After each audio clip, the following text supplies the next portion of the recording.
Ano ba talaga ang tunay na storya ng Tape Banana?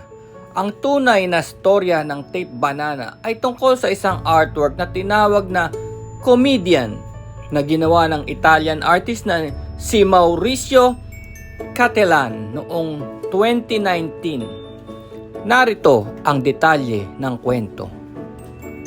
Una, ang artwork. Ang artwork ay isang totoong saging na idinikit sa pader gamit ang isang piraso ng gray na duct tape. Inilunsad ito sa Art Basel, Miami Beach, isa sa pinakatanyag na art fair sa buong mundo. Ikalawa, kahulugan. Ayon kay Cattelan, ang saging ay isang simbolo ng trade at global commerce. At ang simpleng paraan ng pagkakagawa nito ay nagpapakita ng absurdo sa mundo ng sining at komersyo. Ang idea ng artwork ay isang pinag-isipan niyang ng mahigit 1 taon bago pumili ng saging bilang materyales. Katlo, presyo. Sa kabila ng pagiging simple nito, naibenta ang bawat piraso ng artwork sa halagang $120,000 o humigit kumulang 6.7 million pesos. 3 edisyon ng artwork ang nabili at ang mga bumili ay binigyan ng Certificate of Authenticity at gabay kung paano papalitan ang saging kapag ito'y nabulok. Pang-4, ang pagkain ng saging. Sa kalagitnaan ng eksibisyon, isang performance artist na si David Datuna ang kumain ng saging mula sa artwork at tinawag ng kanyang aksyon na Hungry Artist. Hindi ito ay kinagalit ng artist o ng organizer dahil ang saging ay bahagi lamang ng proseso ng artwork. Ikalima, reaksyon ng publiko. Agad itong naging viral at nag-udyok ng debate kung ang artwork ba ay isang seryosong sining o isang biro. Maraming memes at parodiya ang lumabas sa online. Para sa ilan, ito ay isang mapanlikhang komentaryo sa halaga ng kalokohan sa industriya ng sining. Habang iba naman ay naniniwalang wala itong kwenta. Ika-6, legacy. Hanggang ngayon, ang Tape Banana ay kinikilala bilang simbolo ng absurdo at satire sa modernong sining. At pinapaalala nito kung paano nagiging mahalaga ang isang bagay depende sa konteksto at interpretasyon. Sa madalit salita, ang Tape Banana ay hindi lang simpleng artwork, ito ay isang tanong tungkol sa kung ano ang tunay na halaga ng sining sa ating panahon. Ano pa ba ang kasaysayan ang katulad ng Tape Banana? Maraming mga halimbawa sa kasaysayan ng sining na may halintulad sa Tape Banana dahil sa kanilang kontrobersyal, satirikal at konseptual na nature, kung saan ang idea at konteksto ay maaring mahalaga kaysa sa material na ginamit. Narito ang ilan. Una, Fountain, 1917 ni Marcel Duchamp. Ano ito? Isang urinal, ihian, na ipinapakita bilang isang artwork. Pinirmahan nito ng ARMAT at ipinasok sa isang art exhibition. Bakit kontrobersyal? Tinanong nito ang tradisyonal na kahulugan ng sining. Ayon kay Duchamp, kahit ang isang ordinaryong bagay ay maaaring maging sining kung ito ay nilagay sa tamang konteksto o intensyon ng artist. Ikalawa, 4 feet 33 inches, 1952 ni John Cage. Ano ito? Isang musical composition kung saan ang musikero ay hindi tumugtog ng anumang tunog sa loob ng 4 na minuto at 33 seconds, no? Ang musika ay ang natural na ingay mula sa audience at kapaligiran. Bakit kontrobersyal? Tinalakay nito ang idea na ang katahimikan mismo ay isang anyo ng musika at hinamon ang inaatasan ng mga tao tungkol sa kung ano ang musikal. So ito pala ay 4 minutes 33 seconds ang pangalan. Na ikatlo, 1 and 3 Chairs, 1965 ni Joseph Kosuth. Ano ito? Isang instalasyon na may 3 elemento, isang totoong upuan, litrato ng upuan, at isang nakasulat sa kahulugan ng upuan. Bakit kontrobersyal? Tinalakay nito ang relasyon ng bagay, representasyon at wika. Paano natin malalaman kung ano ang totoo, ang bagay mismo, ang larawan o ang idea ng bagay? Ika-4, The Physical Impossibility of Death in the Mind of Someone Living, 1991 ni Damien Hirst. Ano ito? Isang pating na nakalagay sa formaldehyde solution sa loob ng malalaking tangke. Bakit kontrobersyal? Para sa marami, parang hindi ito art kundi isang kakaibang display. Pero para kay Hirst, ito ay isang simbolo ng pagkamatay at ang ating takot dito. So ang formaldehyde ay parang formalin, no? Kung saan pinapreserve yung mga bangkay, no? Ginagamit ito sa mga science laboratory. Pero itong si Damien Hirst ay ginawa niya itong art at display niya yung isang pating. Ika-5, Artist Shit, 1961 ni Piero Manzoni. Ano ito?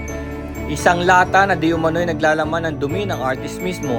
Nilagyan ito ng label na Artist Shit at ibinenta sa halagang katumbas ng timbang nito sa ginto.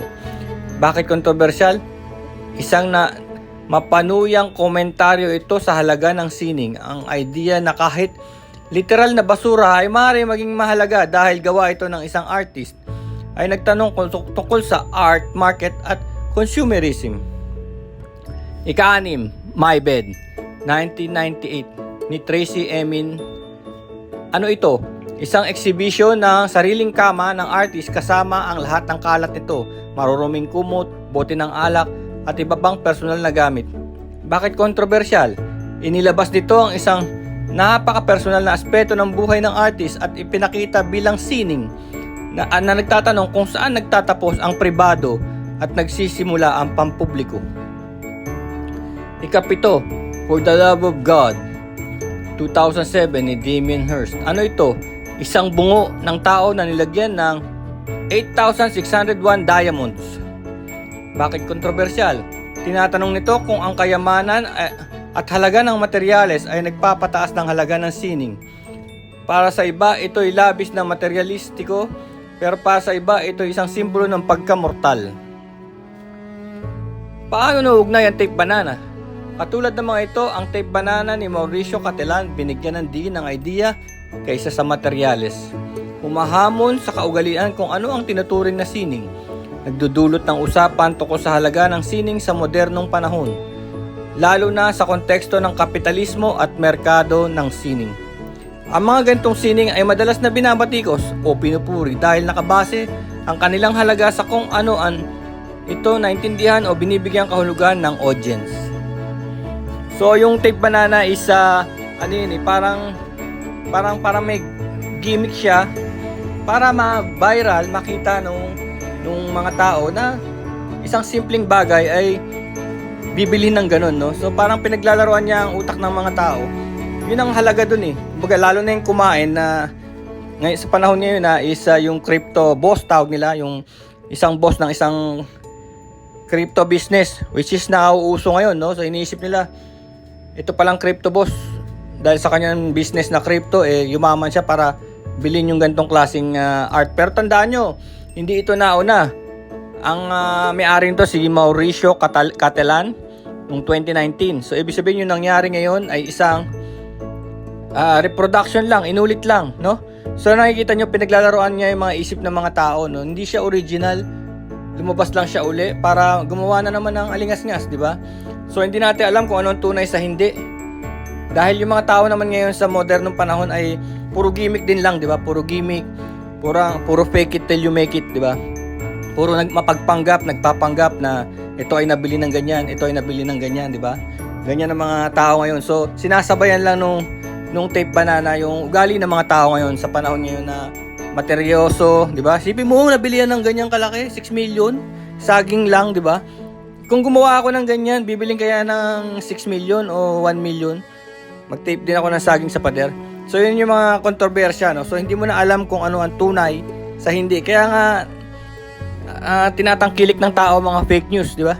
Kaysa makinig sa tunay na media o media outlets o ng mga tunay na tao, nakikinig sila sa mga fake news, yung lumalandi sa isipan nila na mas gusto nilang pakinggan, no? Kung ano yung mas gusto nilang pakinggan, kaya naniniwala sila sa mga taong kunwari anak ng Diyos, no? O may kapangyarihan. Pero actually, wala naman, no? Kahit na namang sabihin mo, naniniwala sila. Parang noong unang panahon din, no? Yung mga tao na alam naman natin na wala namang Bigfoot o wala namang Loch Ness Monster, di ba? Wala namang alien. Pero yung mga tao naniniwala pa rin, no? Wala namang Santa Claus, no? Pero lahat siya pinaniniwalaan pa rin. Kaya hanggang ngayon, ganyan. So parang ano lang to, parang pinaglalaroan lang yung isipan ng mga tao. Malalaman na lang kung sino yung maniniwala sa hindi. No, kasi ginawa na yan throughout history. Paulit-ulit, pero still gumagana siya. Nagiging nagkakaroon siya ng outcome na gusto nila, no? Parang ini-scam lang tayo, no? So depende sa iyo. Itong hindi naman persahang scam to kung sino lang maniniwala. Parang tinetesting kung sino yung nag-iisip, tsaka yung nag-aabang na lang, no? Abangers na lang. Yung utak nila, abangers na lang kung ano yung gustong dumating sa utak nila. Yun yung paniniwalaan nila. Kaya lang, ikakalat nila yun dahil sa tingin nila tama, di ba? Kakalat nila yun, kaya mga chismis, yung mga paninira kahit sa mga brands, di ba? Sabihin, ganun nangyari, ganun yung mga nangyayaring mga controversial na pananaw sa mundo, kagaya ng advertising, marketing. So, ganun din tong tape banana, no? So, kahit nasabihin na natin walang kwenta o pang bubwisit lang, nasa isip pa rin natin na may ganitong dumating, no? Tape banana. Kaya lang ang maganda rito sa tape banana na to, pag ikaw isang artist na baguhan lang o ikaw isang artist na tinitingnan mo na wala ka silbi o wala kang magagawang art, tignan mo na lang yung tape banana, no? Kayang-kaya mo naman sigurong ulitin yan, pero isipin mo kung ang halaga niya, no? Yung kasikatan na dinulot niya. Kasi sabi nga nila, positive and negative publicity is still publicity, no? So ibig sabihin, mga politiko, kita mo kahit na siraan mo sila, gusto nila kasi at least na lumalabas sila sa mainstream media.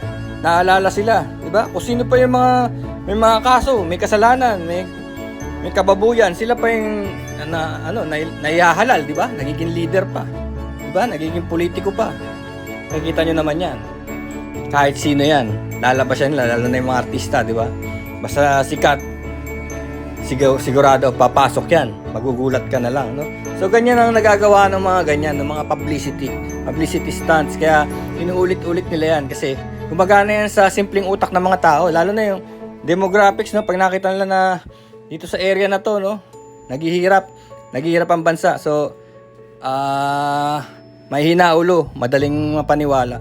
So kitang-kita nila yan, may mga datos sila diyan. May mga datos, kaya itong mga art na to nakakatulong sa mga panlilinlang o pag-ignite ng pagtitrigger ng mga kaisipan, no, na kung saan nila gustong dalhin yung komersyo at sining.